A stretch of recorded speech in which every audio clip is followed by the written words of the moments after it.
In today's video, I'm going to teach you how to add icons to Figma with Font Awesome.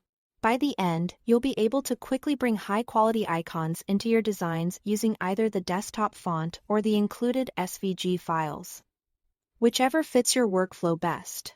First, let's get Font Awesome onto your computer.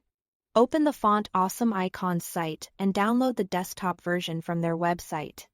This gives you a zip file that contains everything you need for both font-based and SVG-based icons. Once the download finishes, open the zip file so you can see its folders. Look for the folder that contains the OTF files. This is typically labeled clearly, and those OTF files are the actual font files. Go ahead and install the OTF files on your computer.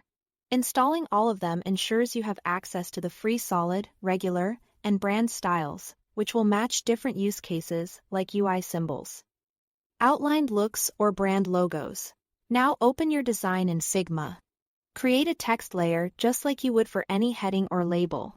In the font dropdown, change the font family to Font Awesome. 6 free solid if you want filled icons. If you prefer outlined icons, pick regular, and for official brand marks, choose brands. With the text layer active and the Font Awesome family selected, type the name of the icon, for example, line or meetup. This makes it easy to keep your icons aligned with your type styles and adjust size, color, and spacing.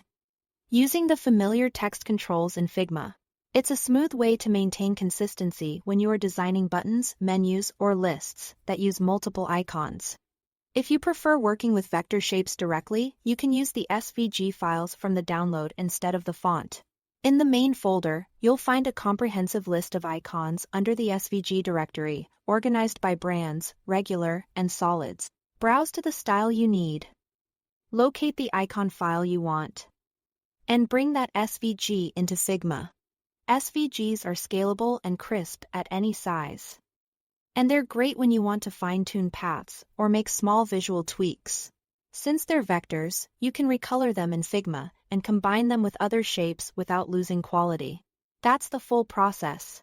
Thanks for watching.